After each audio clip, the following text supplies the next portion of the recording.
Hello friends, welcome back to the ET Guitar YouTube channel. Man, we've got a string of these really cool late 60s Fender amps here. So another drip edge black line, this time a Vibrolux Reverb. I love these amplifiers. I used to own a 65 Vibrolux Reverb and one of my favorite Fenders of all time. I just happened to trade it for my 335. That's the only reason I don't own it anymore. This was picked up by a friend locally, and you'll notice I've already got it kind of disassembled. The chassis straps are not on it. Basically, he got it and it had a couple immediate issues and wanted to kind of check out the circuit a bit more. So I've already started on that and I just didn't film it. So I'm playing catch up a little bit here, but I haven't done any real work to it yet. So really quickly, this typically means that it's a very early 68 amp. Not always, but there are some exceptions, like with piggyback models, for example, the head models. These can show up a bit later, but typically with combos, this tends to show that it's an early 68 and usually means it's a Blackface circuit inside. Not always, more on that later. Wanted to really quickly note, basically what this is. So these are, again, called drip edge black line Fenders. And the black lines you can see here.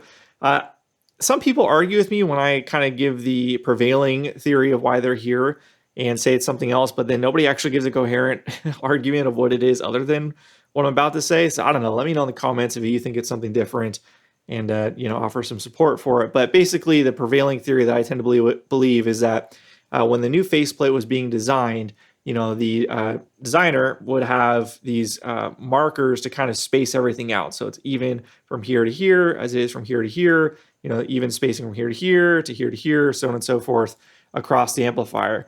If we look at the line, it doesn't even go to the very bottom here. They're kind of haphazardly placed almost if you look at it as a complete amp. For example, here it goes under the knob. So if you're making this as part of some weird aesthetic design choice, wouldn't you make it go top to bottom and not be overlapped by the knob? Well, if you consider that this was part of just kind of getting all the holes lined up in the early design process, you take the knob off, the center of the pot from here to here is the same as from here to here. So that makes much more sense to me. Obviously the same thing over here. So basically the theory is that the brand new faceplate design, they had it all mocked up and everything, and they went to production without removing the grid lines, basically. And they did a giant run of, faceplates for all of the Fender models from 68, late 67 and early 68. And they were receiving black lines and they decided to run with it because they're not going to spend all the money to redo that just to fix that. And then shortly after, that in kind of later 68, they had another production run of all the faceplates, and well, look at that. They don't have the black lines anymore. So, I doubt it was from people not liking them enough to not buy the amp to cause them to make that drastic design change. So I think it was a mess up. And that makes these really cool. Actually, in my shop here, I've got 1, 2, 3, 4 different drip edge black line Fenders, which is really cool from early 68. So stoked to have this on the channel. And let's go ahead and flip it around and see what it looks like on the back. So as mentioned, I've already started working on the amp, so it's a little disassembled here. One of the issues was the reverb did not work and ended up being the tank, which is a lovely old Gibbs tank. And I was able to fix that up. I didn't film any of it, but that was great because I love these tanks, and this in particular sounds very, very good. We've got replaced speakers. These are, looks like Recones. Let me brighten this up a little bit for you guys. So we got some replaced speakers there. These are, what are they, C10Qs, which are cool speakers. I actually like these speakers quite a bit. And I can confirm this amp sounds great already, which is awesome. And then there is the tube chart. And you'll notice in the top right, it says AA864. More on that later, but that is the designation for the Blackface circuit for Vibrolux Reverb. And yeah, otherwise not a whole lot to note. So let's go ahead and pull the chassis out and see what we're working with. Let's go ahead and start with this side of the amp. Check out the transformer date codes. Always interesting on these kind of weird transitional amps. So let's take a look. This is the output transformer 022848, and the date code is 815. So this is the 15th week of 1968, which lines up. And then this is the choke. Let's see if I can read that. So the choke is the 14th week of 1966, also original. Again, with these amps, you will see that these kind of wide ranges just sitting on the shelf from back from 66, and it ended up on this amp. Kind of cool. And then the power transformer 606830. So this is the 30th week of 1968. So this is actually fairly late, you know, for a drip edge black line. More on that again in a second. And then we'll take a look over here, the reverb transformer 606811, so the 11th week of 68. Let's go ahead and open up the Doghouse, see what we got inside here. This will tell us a lot. All right, let's see what we got hiding for us. Okay, so we've got another recap where they just kind of, let's see if we get a closer look.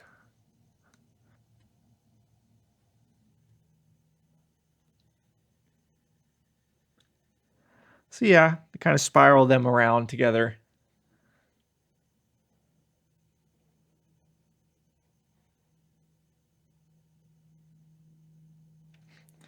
Did use nice caps, so that's a bonus. I'm really just not a fan of doing it this way. And oh geez, let's look at this even closer. Look at these resistors, my goodness. Holy cow. I mean, those got so hot that they've completely melted the colors. Look at that. That's crazy. So these are definitely going to need to be replaced, and I am going to recommend to the owner redoing this. It's probably fine. It probably works fine, but A, I think this amp deserves better, and B, I can't guarantee the longevity of, you know, somebody else's work in here in such an important part of the amp. So good caps, but yeah, just such a lazy install. I really don't like when people do this. It's really the only benefit is for the tech to be super fast. And I hope he passes that savings on to you with the hourly billing. Other things to know, it looks like we got a replaced wire right here. No idea how or why that would happen. And then over here looks suspect as well. This looks like the original ground wire, but it's going to this cap instead of this one. And this white lead would never be used as ground, so this is a replacement as well, and I'm not sure why. Maybe when they messed with the recap, well, I don't know, because they J-hooked the leads on, so they didn't lift the whole board off. You know, there'll be a jumper wire for the ground, so I'm not sure. Again, it just makes more sense to redo it and do it right. These resistors need to be replaced, and these caps I can't guarantee. So not because the caps are bad, but just because the install is shoddy. And also, I don't know what's going on here with all these replacement wires for some reason. So anyways, we will move on. Okay, circuit time. And there's quite a lot to talk about here. So again, we can see date code here, 68. It's like the 38th week of 68 perhaps. So yeah, this is a kind of mid to late 68 amplifier. And it has the black lines, but this is an example, an exception to the more typical rule that a black line Silverface amp will have a Blackface AB763 or 864 circuit. And here we go. So we can very clearly see some things that look wonky. The bias supply looks wonky. These two giant resistors look wonky. And everything else should look pretty standard. Oh, these caps look wonky. This is one of these weird AB568 circuits. So you see them pretty often with super reverb specifically. And I didn't even know Vibrolux Reverbs would have these. So kind of interesting. And it's just one of these weird hybrids that didn't last very long and has this kind of odd bias setup. And it's got these cathode resistors in addition to, you know, having kind of a more traditional-ish bias setup. It's got these snubber caps here, which are going to kind of, I guess, reduce the possibility of oscillation, you know, and really just cut a bit of top end. It's got the kind of what you see later on, these big old 1 watt plate resistors, but only 2 of them. The rest are, you know, the typical half watts. So it's just kind of one of these weird amps. Now it's great to see it's got blue moldeds in it.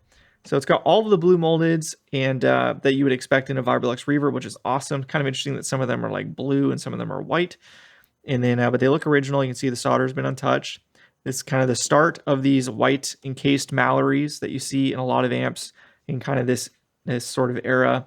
We got one replaced disc cap here, no big deal. We got the original cathode bypass caps, which is, again, bizarre if you're replacing the caps in the Doghouse.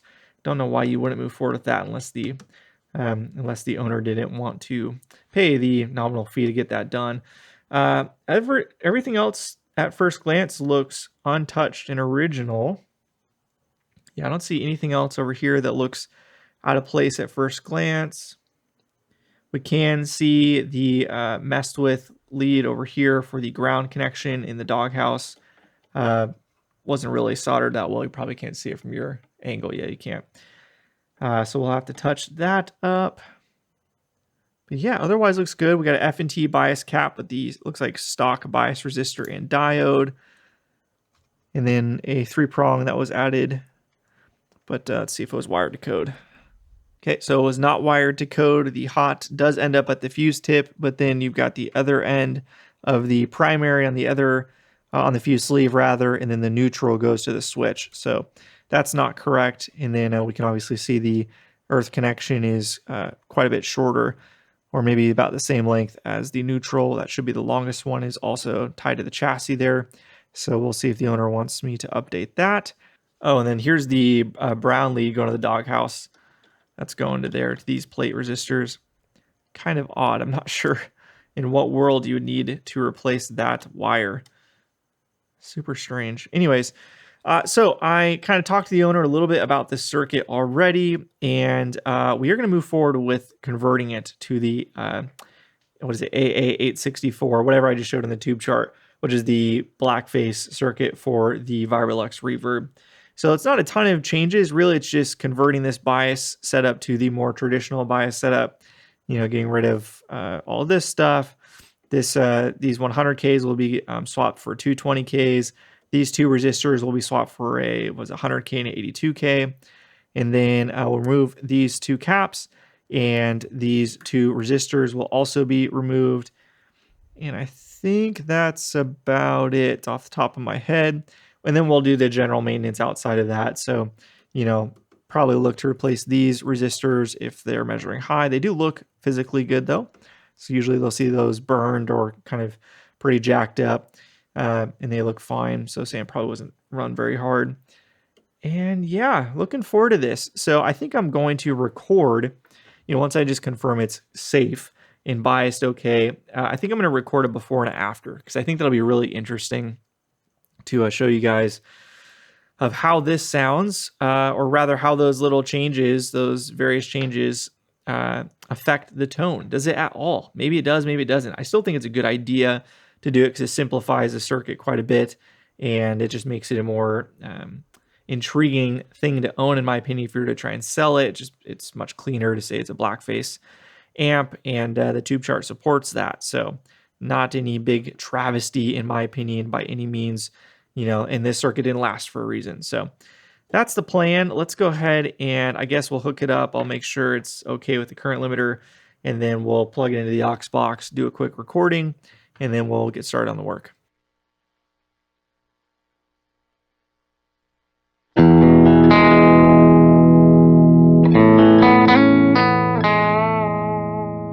Cool, so there's our baseline amp on 6, 7, and 4. And then obviously I don't have a reverb tank hooked up, but I'll probably have some reverb from the UA aux on there just to fill it out a little bit. And yeah, that was the owner's, 65 Dakota Red Mustang. Super cool guitar. So yeah, sounds awesome already. This is a great sounding amp, which is good. The bones are great.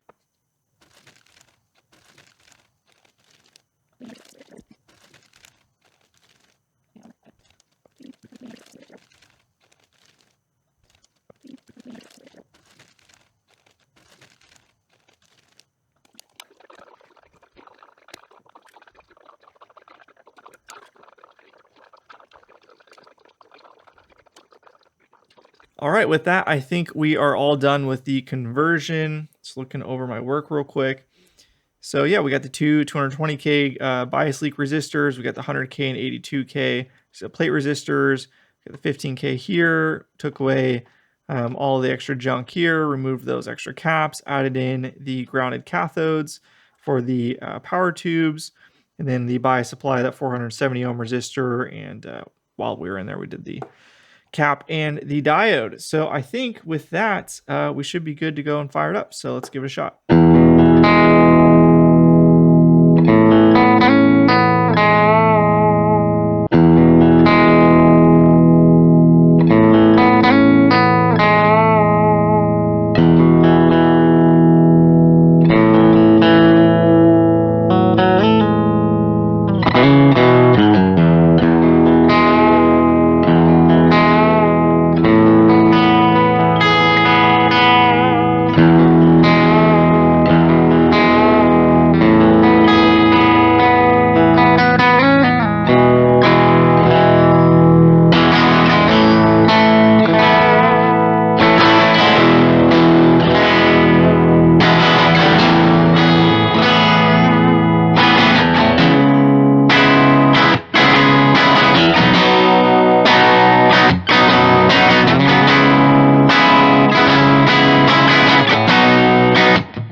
Well, obviously, you guys just heard it side by side. I'm looking forward to editing that so I can hear what you guys just heard. But going off of memory, to me, it sounds like there's more gain with the Blackface circuit. It also sounds like it's brighter. So, 7 is fairly high on the treble control. And, we set this for the darker sound before, but definitely sounds like it's got more clarity and more grit to it. And, yeah, I'm curious to see if that holds up when I listen back. But let me know in the comments what you guys think and which one you preferred. Anyways, that's good to go for tonight. So from here, we can go ahead and move forward with the recap job and just kind of cleaning up everything else. But very happy with this. And the doghouse also I want to redo, like I mentioned. So I'll confirm that with the owner before doing so. But yeah, good stuff so far. Pick it up tomorrow. Spoke to the owner and he confirmed us to move forward with the recap. So we will be doing these 3 pairs. And then I'm also going to be doing the disc cap here and then the other lone bypass cap there. So let's go ahead and get that done. Cue time lapse.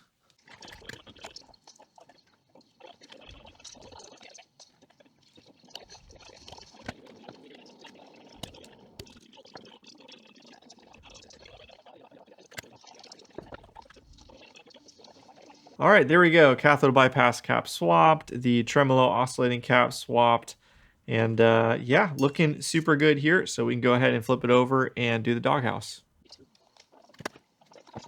Anyway.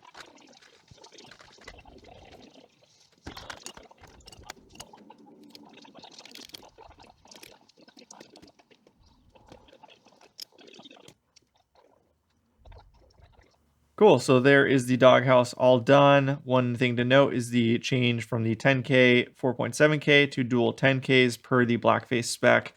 So the was it A964 circuit is 2 10Ks. So with that, we'll just leave a note in the doghouse saying when it was recapped, put it back together, and this amp is done. So from here, really just test it, do a burn-in, and make sure no other problems arise, and we're good to go.